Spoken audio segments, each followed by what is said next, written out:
मैं अक्सर एक बात कहता हूं कि कचरे में वैल्यू क्रिएट करो। मेरी बात ठीक से समझो, कचरे में वैल्यू क्रिएट होनी चाहिए।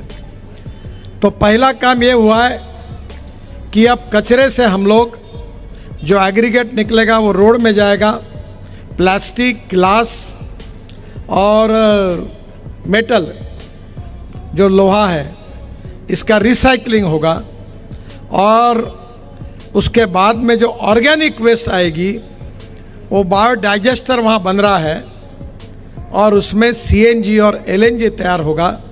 आज से करीब 25 साल पहले 14,000 लड़के लड़कियां इंजीनियर बनी और उनमें से बहुत से लड़के लड़कियां विदेशों में जाकर अच्छा पैसा कमा रही है। अगर आप ये कॉलेज नहीं देते तो इनका क्या होता। मैंने कहा मुझे इस बात का दुख है कि मैंने एक ही कॉलेज दिया, पर आपको कम से कम 5 कॉलेज की ज़रूरत थी और इसलिए अच्छी तालीम जहाँ मिलेगी वहाँ विकास होगा। और विकास जो होता है उसका अर्थ, विकास का अर्थ आप जब तक नहीं समझोगे तब तक आप आगे नहीं जा पाओगे। आर्थिक विकास, सामाजिक विकास और शैक्षणिक विकास। मैं दिल से चाहता हूँ कि हमारे जो पिछड़े हुए समाज है, जो दलित है, पीड़ित है, शोषित है, जो सामाजिक, आर्थिक और शैक्षणिक से पिछड़े हुए हैं, उनको शिक्षा की ज़्यादा आवश्यकता है। और इसलिए हमारे समाज में स्किल्ड है, कौशल्य है। मैं आपको बताना चाहता हूँ कि मैं इसका विचार कैसे करता हूँ। आपको मालूम होगा खासदार सांस्कृतिक महोत्सव हम करते हैं और वहाँ बड़े प्रमाण पर रोज़ 50,000 लोग आते हैं। संगीत, नृत्य, नाटक, अलग अलग अंतर्राष्ट्रीय कलाकार आते हैं। तो इस समय हमने तय किया था कि हम हमारी धोटे करके, मेरी एक बहन जैसी है, हमारे भूचा दरवाजे में रहती है, बाबा शेड़के के बाजू में, वो मेहंदी निकालने का काम करती है। अब उसकी बहुत डिमांड है। तो उसको मैंने कहा, इस बार हमने योजना तैयार की कि शारदोत्सव के और दुर्गोत्सव के बीच में हम महिलाओं को मेहंदी लगाने का काम करेंगे सांस्कृतिक महोत्सव से। तो उस समय हमने 20 रुपये, मैं कोई भी चीज़ फुकट देने के बहुत विरोध में हूँ क्योंकि लोगों को उसका महत्व नहीं होता। तो मैंने उनको कहा कि 20 रुपये हमारे सांस्कृतिक महोत्सव समिति के तरफ से 80 रुपये हम देंगे और 20 रुपये जिस महिला को मेहंदी निकालना है वो देगी।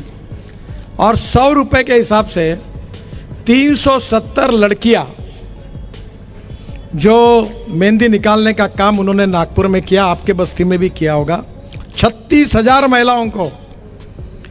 और मुझे परसों पता चला कि वो धोटे उन लड़कियों को लेकर मेरे पास आई तो 150 महिला बुर्खा पहन के थी।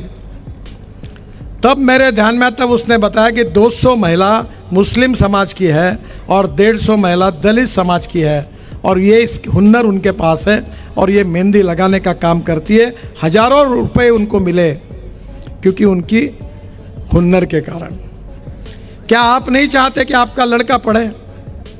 क्या आप ये नहीं चाहते कि आपका लड़का, उसका भविष्य बदले, वो लाखों में तनख्वाह कमाए, पैसा कमाए, उसका घर हो, उसके पास गाड़ी हो, उसका जीवन अच्छा हो, उसको बच्चे अच्छे हो? ये नहीं चाहते? चाहते सब है, पर ये होगा कैसे? अगर आप चाय की टपरी, पान ठेला, कबाड़ी का दुकान, ट्रक ड्राइवर, क्लीनर और भंगार बेचने तक ही सीमित रहोगे तो समाज की उन्नति कैसे होगी? और इसलिए आपको यह तय करना होगा कि मेरा लड़के का भविष्य मुझे बनाना है। तो पहली बात, जितने लोग यहाँ रहते हैं उनको कोशिश करेंगे कि फुकट में सीमेंट कंक्रीट का बढ़िया क्वालिटी का घर उन सबको मिलेगा जो यहाँ लिस्ट में जो है। जितने दुकानें, वहाँ एक मॉल बनाने के लिए मैंने कहा है और उस मॉल में पार्किंग भी होगा। सब दुकानदार जो है उनको वहाँ धंधा करने के लिए निश्चित रूप से जगह मिलेगी। जो दवाइयाँ नहीं होती, मेरे घर पे आया हुआ एक भी आदमी ऐसा नहीं है, चाहे कोई भी जात, पंथ, धर्म, भाषा का हो, जिसको मैंने जीवन में मरने की नौबत आई होगी उसको बचाया नहीं होगा। और मैंने वो कहा उनको कि ये मैं जो लोगों की सेवा करता हूँ, आपको आश्चर्य होगा, लोगों की सेवा करना यही राजनीति है। हमको गाली देने वालों की कमी नहीं है, पर मैं किसी का नाम भी लेना नहीं चाहता और मैं किसी को गाली भी देना नहीं चाहता। गाली वो देंगे जिनके पास बताने के लिए काम नहीं है। मेरे पास इतने काम है कि मैं अगर बताने के लिए शुरुआत करूं तो 2 घंटे बंद नहीं हो सकता, इतने काम है। मैं कहूँगा आप मेरी फिल्म देख लो और समझ लो क्या काम है, मैं नहीं बता पाऊँगा। जो मेरे विरोध में घूम रहे उनके भी सब अनेक काम मैंने किए और उनको खड़ा किया। नाम इसलिए नहीं बताऊंगा कि मैं उनकी अड़चन करना नहीं चाहता हूं, क्योंकि मैंने कोई अपेक्षा से उनका काम नहीं किया था। मैंने काम किया और इसलिए मैं हिम्मत रखता हूं कि मेरे यहाँ कोई जाति वाले लोग आते हैं तो मैं बोलता हूं जो करेगी जात की बात उसको कस के पड़ेगी लात। साले याद रखना, मेरे पास आना ही नहीं। हम मानवता के आधार पर काम करेंगे, इंसानियत के आधार पर काम करेंगे। जो गरीब है उसके लिए काम करेंगे। गरीब गरीब होता है, उसको जात पंथ धर्म और भाषा नहीं होती। पेट्रोल डीजल जिस भाव में मुसलमान को मिलता है उसी भाव में हिंदू को मिलता है। अगर तरक्की हुई, विकास हुआ, रोजगार मिला, गरीबी दूर हुई, देश की प्रगति हुई, तो गरीब गरीब क्यों रहेगा? गरीबी हटाओ का नारा आया पर कहाँ होगा? गरीब हट गया पर गरीबी नहीं हटी, हटने वाली भी नहीं है। और जितना काम मैंने 10 साल में किया वो तो ट्रेलर था, और जो काम मैं करने वाला हूं असली फिल्म अभी शुरू होना बाकी है।